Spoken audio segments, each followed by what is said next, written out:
Hello friends, मैं सोनिया स्वागत करती हूँ आपका अपने YouTube channel SL magic tricks में। राधे राधे, जय श्री कृष्णा। आप सब कैसे हैं? आई होप आप सब अच्छे होंगे। तो फ्रेंड्स, हम कर रहे थे जो सीटेट 2024 है, जो जन्म में होना है, उसके लिए प्रिपरेशन। मैंने सीडीपी की एक वीडियो डाली है जो कि 2018 का मैंने प्रीवियस पेपर जो डिस्कस किया था आपके साथ। आज हम पेपर 2 करेंगे।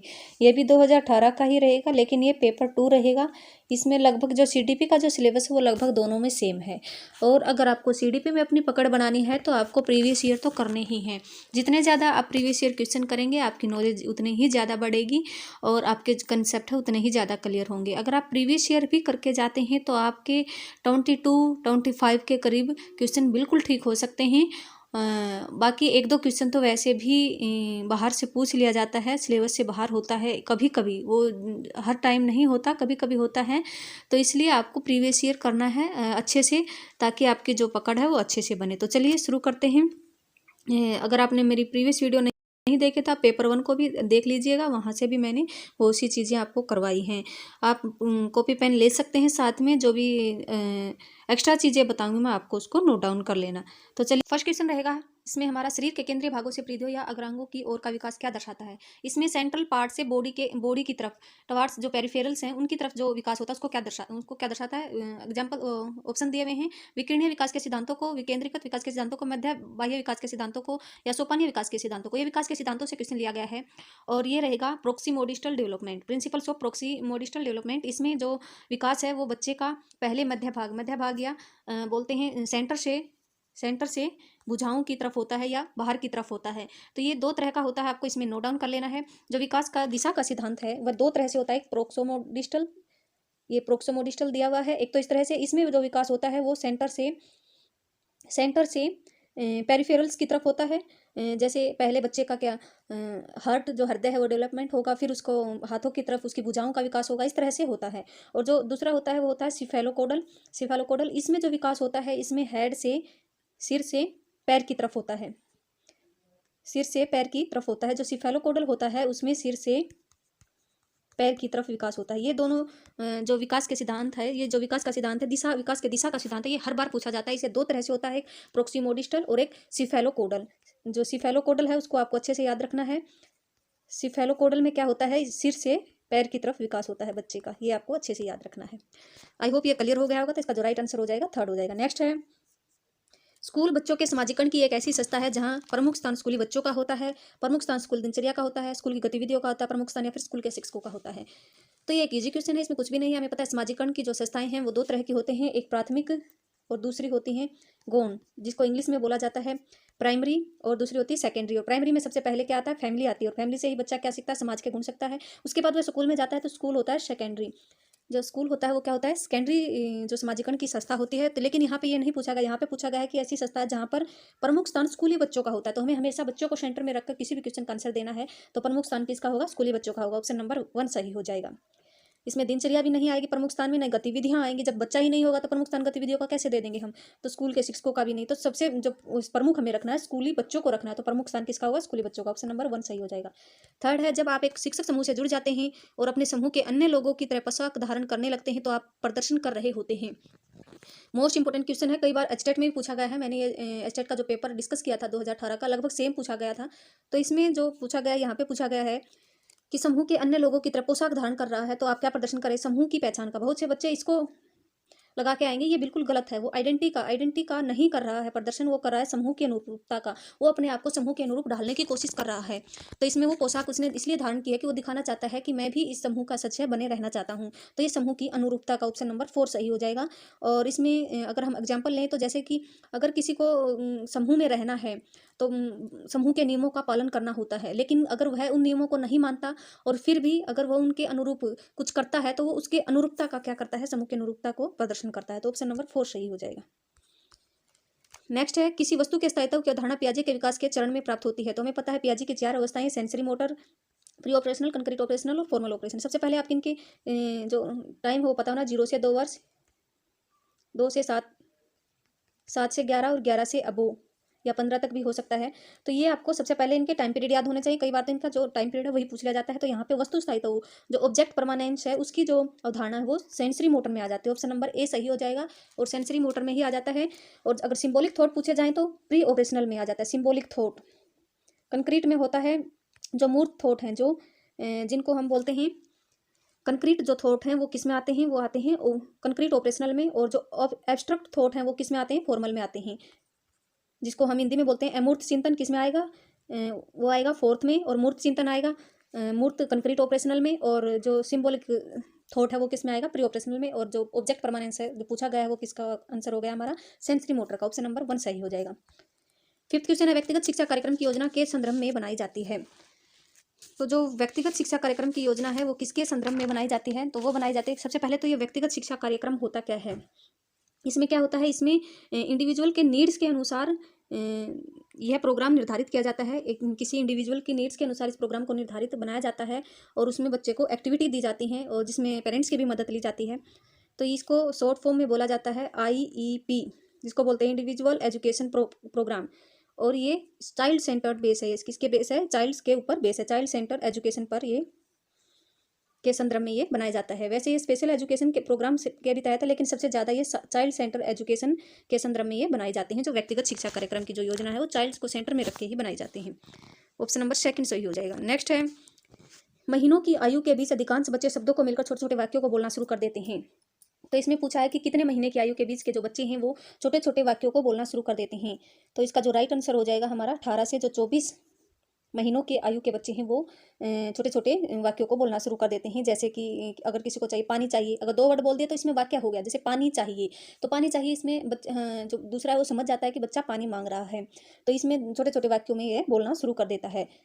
अगर हम वर्ड पावर की बात करें तो 1 ईयर में जो बच्चा है वो 3 वर्ड बोलता है। कितने, 3 वर्ड। जैसे मम है, मम्मी है, पापा है। ये 2 ईयर का जो बच्चा है, 2 साल का बच्चा 272 वर्ड बोलना सीख जाता है। 3 साल का जो बच्चा है वो लगभग 1000 शब्द सीख लेता है। और 4 साल का बच्चा 1600 शब्द सीख लेता है।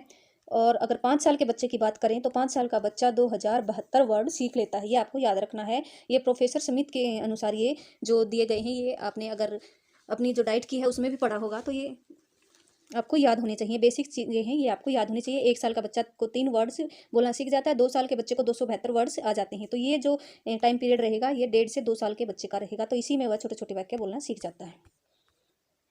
7th क्वेश्चन है, बुद्धि लब्धि या IQ की अवधारणा दी गई। तो IQ की अवधारणा किसने दी थी, IQ की अवधारणा दी गई है किसके द्वारा, ये स्टर्न के द्वारा दी गई है। लेकिन अगर पूछा जाए कि IQ की जो मानसिक आयु है उसका कंसेप्ट किसने दिया, तो मानसिक आयु का कंसेप्ट बीने ने दिया था। अगर मेंटल एज का कंसेप्ट पूछा जाए तो बीने ने दिया था और यह दिया था 1908 में। और बीने ने ही सबसे पहला जो इंटेलिजेंस टेस्ट है वो भी बीने ने दिया था, वो लगभग 1904-05 में दिया था। 1904-05 में सबसे पहले जो बीने साइमन टेस्ट है तो वो किसने दिया था, बीने के द्वारा ही बनाया गया था, बुद्धि का जो टेस्ट रहेगा। और स्टर्न ने बीने ने ही मानसिक आयु का जो कंसेप्ट वो दिया। और स्टर्न ने क्या दिया है, IQ की अवधारणा दी है। लेकिन टर्मन ने क्या दिया है, टर्मन ने फॉर्मूला दिया है जो IQ का, जब हम IQ निकालते हैं आपने देखा होगा, तो टर्मन ने बुद्धि का क्या दिया है, फॉर्मूला दिया है। और ये दिया था लगभग 1916 में। ये आपको याद होना चाहिए। तो ये कुछ चीज़ें थी बेसिक जो चीज़ें आपको याद होनी चाहिए। तो IQ की जो अवधारणा है इसका जो राइट आंसर हो जाएगा स्टर्न के द्वारा दी गई है। ऑप्शन नंबर 8, सृजनात्मकता को डैश की अवधारणा से संबंधित माना जाता है। तो क्रिएटिविटी को किससे, आपको ये क्वेश्चन कई बार एग्जाम में आया है। तो क्रिएटिविटी है वो हमेशा डाइवर्जेंट थिंकिंग से संबंधित होती है। लेकिन अगर इंटेलिजेंस पूछी जाए तो वो हमेशा कन्वर्जेंट थिंकिंग से संबंधित होती है। तो क्रिएटिव बच्चा है वो बहुत से आइडिया सोचकर फिर किसी समस्या का समाधान करता है, अलग अलग तरह से सोचता है। तो इसलिए वह डाइवर्जेंट थिंकिंग से संबंधित होती है। लेकिन बुद्धि किससे संबंधित होती है, वो कन्वर्जेंट थिंकिंग से संबंधित होती है। ये आपको याद रखना है। हिंदी में अलग अलग कई बार अलग अलग चीज़ें लिखते हैं। आप सारी चिंतन भी लिख देते हैं, विविध सोच भी लिख देते हैं, अभिश्रित सोच भी लिख देते हैं। आपको इंग्लिश में याद रखना है, हमेशा क्रिएटिविटी है वो डाइवर्जेंट थिंकिंग से संबंधित होती है और जो बुद्धि है वो कन्वर्जेंट थिंकिंग से संबंधित होती है। 9th है, किसी भाषा के स्वीकृत ध्वनि संयोजनों को उसके नियमों के अंतर्गत बनाया जाता है, खालिस्तान नियमों के अंतर्गत बताया जाता है। तो इसमें एक्सेप्टेबल साउंड्स कॉम्बिनेशन, अगर साउंड कॉम्बिनेशन पूछा गया है लैंग्वेज का तो वो किससे संबंधित रहेगी, वो फोनोलॉजिकल से संबंधित, ध्वनि संबंधी रहेगी वो। अगर साउंड की बात हो रही है तो हम क्या, जैसे साउंड पे, फोन पे क्या सुनते हैं हम, साउंड सुनते हैं तो आपको फोन से रिलेट करना है। तो फोनिम क्या होती है, साउंड की जो स्मॉलेस्ट यूनिट भी क्या होती है, फोनिम होती है। तो ये फोनोलॉजिकल इसका जो आंसर आ जाएगा। तो साउंड कॉम्बिनेशन तो ध्वनि संबंधी नियमों के अंतर्गत बताया जाता है। अगर पूछा जाए जो यहाँ पर अगर सिंटैक्टिक की बात हो रही है तो ये हमेशा स्ट्रक्चर से रिलेटेड होता है। जो स्ट्रक्चर जो ग्रामर रूल है उनसे संबंधित होता है। और इन्फ्लेक्शन हमेशा अगर हम किसी भी जैसे कोई भी वर्ब है उसमें ईडी लगाते हैं या फिर आईएनजी लगाते हैं, वो सब किस में आता जाता है, जो इन्फ्लेक्शन है उसमें आ जाता है, विभक्ति विषयक में आ जाता है।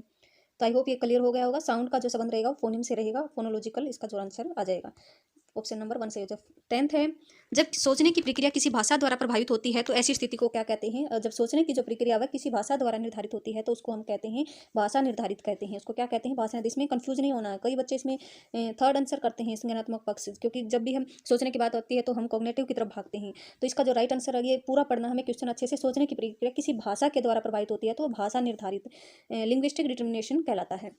तो ऑप्शन नंबर 2 सही हो जाएगा, क्योंकि जो भाषा है वो लीव वुल्फ ने कहा था कि जो भाषा है हमारी जो थॉट प्रोसेस है उसको प्रभावित करती है। और लीव वुल्फ ने ही इसे जो लिंग्विस्टिक डिटर्मिनेशन प्रोसेस है इसको आगे ले जाने का कार्य किया था। 11th क्वेश्चन है, अपने अनुभव और लक्षणों के आधार पर उपकरणों में खराबी के कारण की परिकल्पना का परीक्षण कर रवि उपकरणों की मरम्मत कर रहा है, वह उपयोग कर रहा है। तो इसने अपने अनुभव व लक्षणों के आधार पर बोला है। तो आपको क्वेश्चन को अच्छे से पढ़ना है। अनुभव व लक्षणों के आधार पर वह किसी उपकरण को देखता है और उसके क्या परिकल्पना करता है, फिर उसके क्या करता है, मरम्मत करता है। तो इसमें यह कौन सा उपयोग करता है, अंतर्दृष्टि का, कलन विधि का, मानसिक दृढ़ता का, अनुमानी विधि का। तो इसका में वो आंसर कर रहा है, वह अनुमान लगा रहा है। जैसे कोई भी, जैसे रिमोट खराब हो गया तो वो सोच सकता है कि इसका सेल खत्म हो गया, वो सेल डाल के देखता है। फिर सोचता है इसका कोई तार टूट गया, खोल के इसका कोई तार ठीक करता है। तो इस तरह से वो अनुमान लगा रहा है, उसको परफेक्ट नॉलेज नहीं है उस चीज़ की। तो ये क्या हो गया, अनुमानी विधि हो जाएगा। अगर ये आता कि कोई भी डॉक्टर है वह किसी बच्चे का इलाज करता है, तो अगर कोई मिस्त्री है वह किसी चीज़ का मिस्त्री है, जैसे बिजली का मिस्त्री, वो प्रेस ठीक कर रहा है, तो वो किस में आता, वो मानसिक दृढ़ता में आता। किस में आता, मानसिक दृढ़ता में आता। तो अगर कोई अगर किसी भी व्यक्ति को उस चीज़ की नॉलेज है, अगर वह कोई कार्य कर रहा है तो वह मानसिक दृढ़ता में आएगा। लेकिन अनुमान के आधार पर कर रहा है, अनुभव के आधार पर कर रहा है, तो वो अनुमानी विधि में आएगा। तो ये दोनों मैंने आपको बता दिए। और अंतर्दृष्टि तो हमें पता है गेस्टाल्ट से संबंधित है, कोहलर ने दी थी यह थ्योरी। और इसमें क्या अचानक से आइडिया आता है। 12th है, दिव्या अक्सर निर्देशित कार्यों को छोटे छोटे हिस्सों में विभाजित कर आसान बना लेते हुए उपयोग करती है। अगर हम किसी भी समस्या को छोटे छोटे टुकड़ों में बांट लेते हैं ताकि वह समस्या हमें उस समस्या को हम हैंडल कर सकें आसानी से, तो वो क्या होता है, वो होता है उपलक्षण विश्लेषण विधि। या खाली अगर विश्लेषण विधि की बात करें तो उसमें भी हम जो समस्या उसको छोटे छोटे टुकड़ों में बांट कर ही उसको हल करते हैं। तो ये उपलक्षण विश्लेषण विधि का एग्जाम्पल है। अगर हम संश्लेषण विधि की बात करें तो उसमें हम चीज़ों को जोड़कर इकट्ठा करके समस्या को हल करते हैं। तो इसमें हमने छोटे छोटे टुकड़ों में बांटा है, लेकिन उसमें हम टुकड़ों को जोड़कर समस्या का हल करते हैं, आपको याद रखना है। इसमें एक और दिया हुआ है, फंक्शनल फिक्स्डनेस, क्रियात्मक जड़ता नियामक विधि। ये क्या होती है, ये होती है कि इसमें जो जब किसी काम के लिए सेम ही तरीका अपनाते हैं बार बार, वो होती है फंक्शनल फिक्सनेस। अगर बार बार एक ही चीज़ को सेम तरीके से करना, लेकिन वो फिर भी सही नहीं हो रही है, तो अगर हम उसको अलग तरीके से नहीं करेंगे तो वो बोले जाते हैं फंक्शनल फिक्सनेस। तो ये फोर्थ हमारा ये भी आपको ध्यान होना चाहिए, कई बार इससे भी क्वेश्चन पूछ लिया जाता है। तो इसका जो राइट आंसर हो जाएगा वो हो जाएगा थर्ड। 13 है, पुरुष और महिला की भूमिकाओं का निर्धारण समाज करता है, यह कथन बताता है। तो हमें पता है कि जो जेंडर है उसका जो निर्धारण है कौन करता है, समाज करता है। तो पुरुष और महिलाओं की भूमिकाओं का निर्धारण कौन समाज दर्शाता है, तो ये क्या रहेगा, यह कथन बताता है लैंगिकता एक अंतर्निहित अवतरण है। लैंगिक एक अनुवांशिक प्रतिभा है, लैंगिकता एक अंतर्ज्ञानीय अवतरण है, या फिर जेंडर एक सोशल कंस्ट्रक्ट है। तो ये ऑप्शन नंबर 4 सही हो जाएगा। क्या है ये, सोशल कंस्ट्रक्ट है। तो ये समाज निर्धारण करता है कि लड़की ये चीज़ पहनती है, जो लड़के हैं ये काम करेंगे, लड़की अलग से जैसे रोटी बनाती हैं, झाड़ू पोछा करती हैं, ये समाज के द्वारा निर्धारित किए गए हैं। ऐसा कुछ नहीं है कि लड़का ये काम नहीं कर सकता, हर काम हर कोई कर सकता है, लेकिन समाज ने ये निर्धारित कर दिया है कि ये लड़का ये काम करता है और लड़की ये काम करती है। लेकिन अब जो समाज में चेंज हो रहा है थोड़ा थोड़ा, तो सभी कर सकते हैं काम, तो लेकिन ये क्या है, एक सामाजिक अवतरण है। अगर हम सेक्स की बात करें तो अगर यहाँ पर सेक्स लिखा होता तो वो बायोलॉजिकल क्या होता, कंसेप्ट होता, वो क्या होता, बायोलॉजिकल कंसेप्ट होता। कई बार इससे भी पूछ लिया जाता है, तो क्या होता, वो बायोलॉजिकल कंसेप्ट होता है, ये आपको याद रखना है। नेक्स्ट है 14 है, ग्रेडिंग, कोडिंग, अंकन, क्रेडिट संचय प्रणालियाँ के कुछ उदाहरण हैं। ये किसके उदाहरण हैं, जैसे हम एग्जाम के बाद बच्चे का एग्जाम लेते हैं, उसमें ग्रेडिंग देते हैं, कोडिंग करते हैं, अंकन करते हैं, क्रेडिट संचय प्रणालियाँ, ये किसके उदाहरण हैं? ये किसके उदाहरण हैं? परीक्षा के उत्तर पत्रों के मूल्यांकन की प्रक्रिया या कक्षा में बच्चों की स्थिति के निरूपण, आलेख पत्र के अकादमिक प्रगति का दर्शन या अधिगमकर्ताओं की उपलब्धि के आंकलन की गणन विधि। ये क्या है? अधिगमकर्ताओं के उपलब्धि के आंकलन की गणन विधि है ये। स्कोरिंग प्रोसीजर है of assessment of learner achievements. Learner ने क्या अचीवमेंट किया उसके लिए हम स्कोर देते हैं, तो ये क्या है? स्कोरिंग प्रोसेस है, आपको याद रखना है। फोर्थ आंसर सही हो जाएगा। अधिगमकर्ताओं की उपलब्धि का आंकलन शिक्षकों की सहायता करता है, तो इसमें 15 में क्या है? हम आंकलन अधिगमकर्ताओं की जो उपलब्धि है उसका आंकलन शिक्षकों को किस प्रकार सहायता करता है? अधिगमकर्ताओं के प्रदर्शन का रिकॉर्ड रखने में, ऐसा कुछ नहीं है भाई। शिक्षण अधिगम विधियों की प्रभावशीलता का मूल्यांकन करने में, और कक्षा में अधिगमकर्ताओं की अक्षमता समूह बनाने में। ऐसा भी हमें समूह तो बिल्कुल भी नहीं बनाने हैं, उनको जो एबिलिटी ग्रुपिंग है उसको तो बिल्कुल भी नहीं करना चाहिए। शिक्षण के लिए गतिविधि की सूची तैयार करने में, हाँ, गतिविधियों की सूची तैयार करने में मदद करता है, लेकिन इसमें बेस्ट ऑप्शन रहेगा हमारे अधिगम विधियों की प्रभावशीलता का मूल्यांकन करने में जो उपलब्धि आंकलन है वो हमें मदद करता है, तो ऑप्शन नंबर सेकंड सही रहेगा। समावेशी शिक्षा डैश के सिद्धांत पर आधारित। हमें पता है समावेशी शिक्षा का मतलब क्या होता है? सबके लिए समान शिक्षा। तो ये किसके सिद्धांत पर? समता एवं समान अवसर के सिद्धांत पर आधारित है। तो इक्विटी एंड इक्वल अपॉर्चुनिटी, सबको इक्वल समान अवसर मिलने चाहिए, चाहे वो कैसा भी बच्चा हो, गूंगा हो, बहरा हो, सबको समान पढ़ने का अधिकार है। और इक्विटी का मतलब है अगर किसी बच्चे में कोई प्रॉब्लम है तो उसको नीड के अनुसार उसकी मदद करना। जैसे कि किसी बच्चे को पीछे दिखाई नहीं दे रहा तो उसको आगे बिठाना, ये क्या है? इक्विटी में आता है। इक्वल अपॉर्चुनिटी तो तुम्हें पता ही है कि सभी को समान अवसर देना। नेक्स्ट है दिव्यांगजन अधिकार अधिनियम वर्ष में लागू किया गया है। तो दिव्यांगजन अधिकार अधिनियम किस वर्ष लागू किया गया है? ये लागू किया 2016 में। तो right of person with disability RPWD act अगर पूछा जाए तो ये 2016 में लागू किया है, और इसमें लगभग कितनी डिसेबिलिटी बताई गई है? इसमें लगभग 21 डिसेबिलिटी बताई गई हैं। और लेकिन ये सबसे पहले अगर खाली PWD एक्ट की बात हो तो वो 1995 में लागू किया था। उस टाइम पर केवल 7 डिसेबिलिटी थी। अब इसमें 14 और ऐड कर दी और बढ़ाकर कितनी कर दी? 21 कर दी। तो अब कितनी डिसेबिलिटी की बात की गई है? 2016 के जो RPWD एक्ट है उसमें 21 डिसेबिलिटी बताई गई है। ये भी आपको याद रखना, कई बार पूछ लिया जाता है। 18 क्वेश्चन है व्यक्तिगत विविधताओं वाले बच्चों को पढ़ाने के लिए ऐसे विद्यालय होने चाहिए जहाँ शिक्षक है। यहाँ पर व्यक्तिगत विविधताओं मतलब जो हमारे चिल्ड्रन हैं इंडिविजुअल डिफरेंस वाले, जैसे किसी को हम कोई देख के सीखता है, कोई करके सीखता है, ये सब अलग अलग, सबकी अपनी अलग अलग जो इंडिविजुअल डिफरेंस है उनके अनुसार सीखते हैं, तो उनको हमें कैसे विद्यालय में पढ़ाना चाहिए? व्यक्तिगत विभिन्नताओं के आधार पर वर्गीकृत की गई कक्षाओं के विभिन्न वर्गों में पढ़ा सकें, ऐसा कुछ भी नहीं है। ये बिल्कुल अलग है, हमें कभी भी कक्षाओं को वर्गीकृत नहीं करना है। विविध अधिगम आवश्यकताओं के अनुसार विभिन्न अधिगम शिक्षण अधिगम प्रविधियों का प्रयोग करने में प्रशिक्षित हों।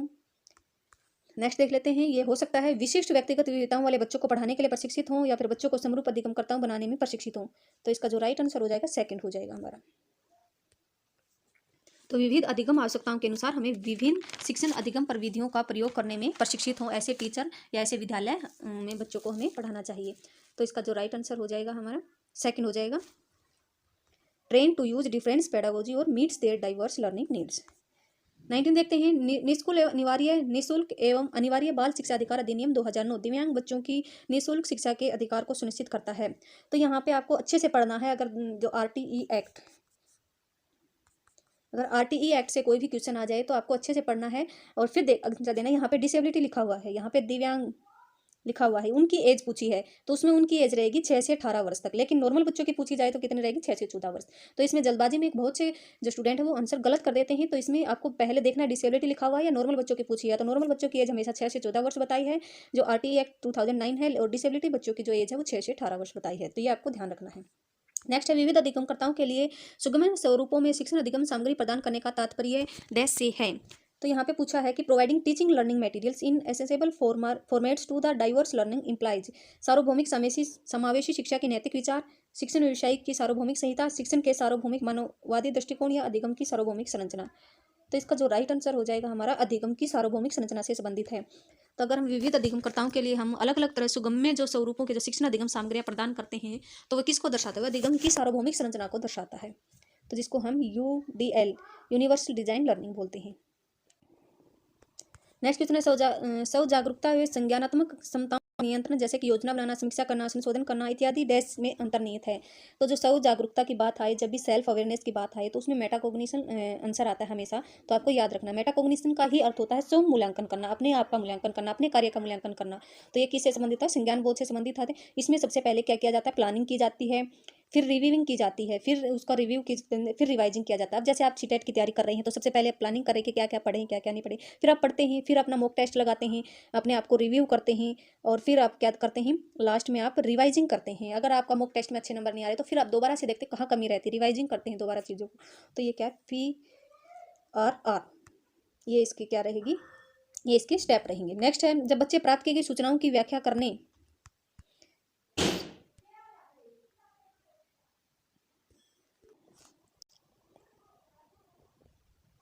प्राप्त की गई सूचनाओं की व्याख्या करने के लिए अपने अनुभवों के आधार पर सोचते हैं तो उसे क्या कहा जाता है। तो यहाँ पर जब बच्चे जो सूचनाएं उन्हें प्राप्त हैं उनके आधार पर, अपने अनुभवों के आधार पर सोचते हैं तो उसको क्या कहते हैं, उसको कंक्रीट थिंकिंग कहते हैं। क्या होती है कंक्रीट थिंकिंग, सामने रखी चीज के बारे में देखकर बताना। तो इसमें वही कहा गया है कि कुछ सूचनाएं उनके पास हैं और उनके बारे में वो सोच रहे हैं, तो क्या रहेगी, कंक्रीट थिंकिंग। एब्स्ट्रैक्ट थिंकिंग होती है, सामने नहीं चीज है फिर भी हम उसके बारे में सोचते हैं, परिकल्पना करते हैं, तो वो क्या होगी, एब्स्ट्रैक्ट थिंकिंग होगी। और क्रिएटिविटी का तो हमें पता ही है, एक ही समस्या के समाधान के लिए अलग अलग बहुत सारे विचारों पर सोचना और उसमें से बेस्ट विकल्प निकालना क्या होता है, क्रिएटिविटी थिंकिंग होता है।